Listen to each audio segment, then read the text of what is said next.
आणि आता न्यूज 18 लोकमत विशेषला सुरुवात करूयात। मनोज जरांगे पाटलांनी शुक्रवारची रात्र नवी मुंबईमध्ये थांबण्याचा निर्णय घेतलाय, मात्र उपोषण सुरूच राहणार असल्याचं स्पष्ट त्यांनी केलेलं आहे। सापडलेल्या 54 लाख नोंदींच्या आधारे सगळे सोयऱ्यांना आरक्षण द्या अशी मागणी जरांगे पाटलांनी केलेली आहे। मात्र मराठा आरक्षणाचा अध्यादेश काढला नाही तर शनिवारी दुपारी आझाद मैदानाबाबत निर्णय घेऊ असं मनोज जरांगे पाटील यांनी स्पष्ट केलंय। आणि त्यामुळे आता सरकार काय निर्णय घेणार याकडे राज्याचं लक्ष लागलेलं आहे। पाहूयात।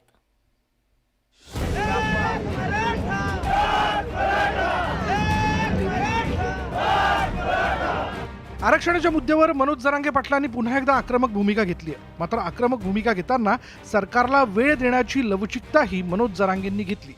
हैदराबादचं 1884चं गॅझेट लागू करून आरक्षणाचा लाभ द्या अशी भूमिका जरांगे पाटलांनी घेतली। मराठवाडा हा सगळा कुणबी आहे याकडे जरांगे पाटलांनी लक्ष वेधलं। सापडलेल्या 54 लाख कुणबी नोंदींच्या आधारे सगळे सोयऱ्यांनाही प्रमाणपत्र द्या, नोंद मिळालेल्यांनी शपथपत्र करून द्यावं, शपथपत्रात सगळे सोयऱ्यांचा समावेश करावा, हा अध्यादेश काढण्याची मागणी मनोज जरांगे पाटलांनी केली। ज्याची नोंद मिळाली आणि ज्याची नोंद मिळाली नाही, ज्याची नोंद मिळाली त्याच्या गणगोतातील सगळ्या सोयऱ्यांना सुद्धा त्या प्रमाणपत्राच्या आधारावर प्रमाणपत्र द्यायचे आणि त्याचा अध्यादेश आम्हाला पाहिजे। आरक्षणाच्या मागणीसाठी इथपर्यंत आलो आहोत, आता आरक्षण मिळाल्याशिवाय माघार घेणार नाही असं मनोज जरांगे पाटलांनी स्पष्ट केलं। आपल्याला आपल्या जातीच्या पदरात विजय आणि गुलाल टाकायचा आहे म्हणून आलो आहोत असं वक्तव्य जरांगे पाटलांनी करताच टाळ्यांचा प्रचंड कडकडाट झाला। तर सरकार मागण्यांच्या बाबतीत सकारात्मक असल्याचं दीपक केसरकर यांनी स्पष्ट केलं। जरांगे पाटीलांच्या सर्व मागण्या ह्या मान्य झालेल्या आहेत। आदरणीय पाटीलजी खूप सेन्सिटिव्ह आहेत, महाराष्ट्राच्या हिताचा विचार करतील, कारण मागण्या तर मान्य झाल्या।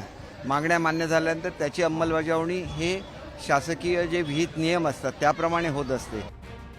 मनोज जरांगे पाटलांनी केलेल्या मागणीवर ओबीसी नेत्यांनी काय प्रतिक्रिया दिली ते आता पाहूयात। सगळ्या सोयऱ्यांना म्हणजेच पत्नीकडील